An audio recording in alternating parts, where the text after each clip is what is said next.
So we can echinja bien ni ho.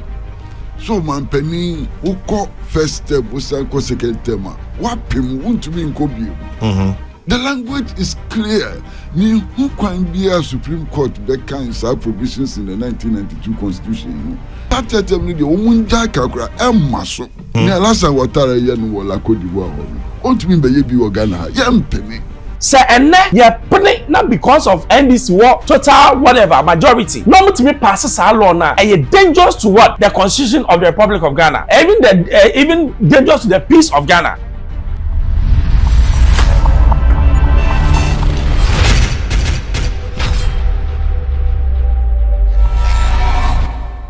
Hello, hi, Xposed GH. The name is Ben Bruce. Baby, I'll be having check na Emma Wene. Ghana's democracy, the America say, is under fire, it's under distress, it's under confusion. Yera John Mahama oko baako no wie no san akọ baako biem oko twice one year na em say osanko biem. Then the interpretation of the constitution na aye nwonran. Then Kwesi Pratt ede na asem bia ba na metie no eyemen at the same time no pese me hwem kakra nti akwane ekotie ne Kwesi Pratt kan no kwa me ne ekoso no nukreni se me ka se metiase a na meboa mentiase asem a wo Supreme Court se ai nipa mienu ene this asem na ko Supreme Court okay wa wunia Ken J Crunchy Ken Crunchy wunia me madam for Ken J Crunchy kan ho ene ese teacher ni bi so e ka ho na Ken Crunchy dia no ma yi kakra minti ase yi are teacher ni dia oti ase teacher ni wo dia se me kan ba mpacho you meje kwa me be ka ya 2024 election in Ken Crunchy ko Supreme Court ya o me kai ana na somebody ko Supreme Court ni so no wa kan oman mbra pon no na o kan oman mbra pon no nti ase a wonya hen ni se eyo mampani Mahama no onni hu kwan embra man kwan kra se 2024 election no kra obi wa kwagina bi okay me guy and Supreme Court boguye ene yenia no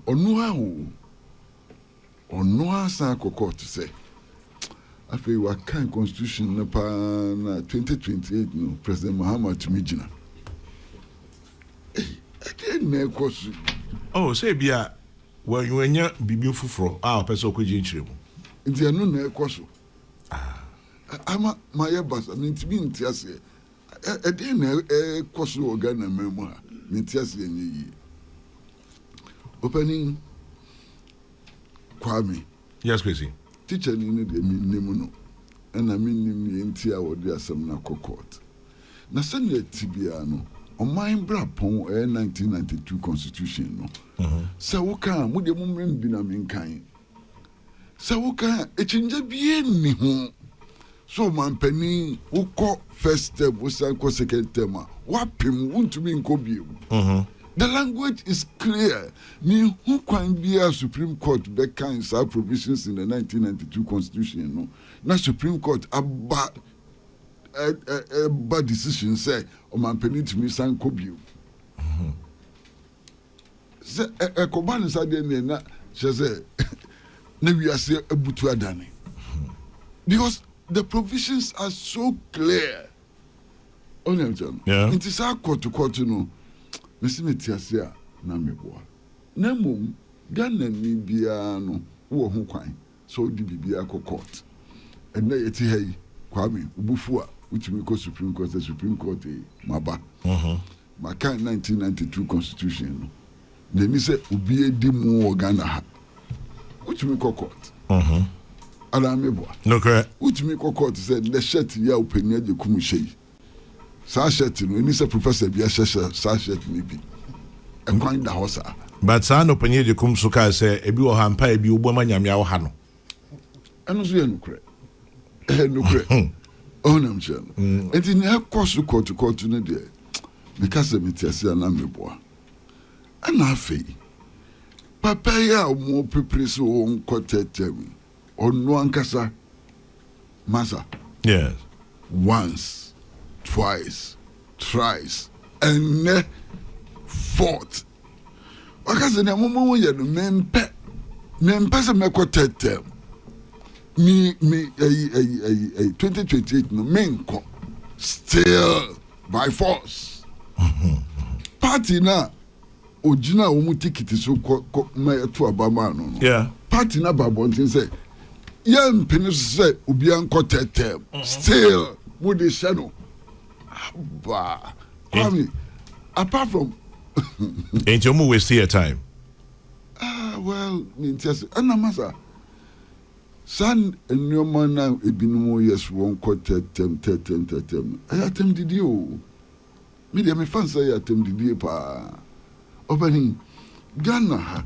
nipa 34 35 36 million that's mutumi be ground hwe ye nim say nipa 30 something million ni obi enim nyansa odidi o mampani je se ba kopa ayatem didi ayatem didi ana masa amaya omo mpanimfo no se bi utafrache hu nyansa omo ko pray say yensisa constitution no omo ko tetem ya de ye hu niasi wo ho ye nitia o hawa beda manfo so ni ade enti sa tetem ni de omo nja kakura emma so masa sabi o zabi Ghana enti se la Côte d'Ivoire o ni alasa watara ye no wo la Côte d'Ivoire ho no ontumi be ye bi wo Ghana ha ye mpene papa yi mi minimum no kakra. Yes, any Kwesi practical aso constitution e kire say 2 terms no ebeto aso anasa wutimi jai back no asentimi abefa. Anasa so jai back no abefa, wo sentimi kobiem na 2 terms ana. Sanso dia na kire say Ghana's constitution no it has no limits. Tiemiye. Say ye Rajo Mahama, yen fa ne say waba first one. Wako twice when we need no nya no ba biem na otimi san kobiem na wendi a bibacho wendi a obetimi asan ba biem ana now by extension ye kan saade a na your party said there's no term limit on the constitution. I stand to be what corrected when Kwesi Pratt say yenko Supreme Court yenko ji proper interpretation na nipa ba ko a sebe MPP ni a wono a beginning na John Mahama eko na no opposing and or si John Mahama or qualify for third term. Strange. Or MPP ni na my for personal things. Make up personal things are. We are not even talking about John Mahama. Ye ka nyama ebetimi ya ma ya koso. In the first place no o hwe constitution na send ye tie no 2 terms. 2 terms no explain say whether ade to aso ana ade twetwam na abaso. I don't know ya try no. Now 2 times there me my understanding and say so betina so ene na even 20 years so some baby man that ends it. You can't come again. It's more push for third term for Rajo man wrong. In the way say ya hwe ya ba ko peja de bia yentimi so ano. Aesthetic clearly when you come one wie one back 2 to send your buy no anfa oba third time no in a sanfa man no that ends it. Rajo Mahama he has done everything that he needs to do. The second term where even what we were expecting no he's not doing it. What was I expecting? A total overhaul of the constitution. Because constitution as it stands now there are so many loopholes so ma say obi ba Ghana no a wicked person obetimi di Ghana nya. I'm telling you. And no me pastor say we don't need to look today. We need to look beyond today. Because ya hwe ne ye na enenu ye so constitution nim na sabe ya ncheche ne se ne eye betimi amma obi owo ho no why responsible a ye bedi edokno kwa. Eden na meka say enne ye pene na because of NDC war total whatever majority.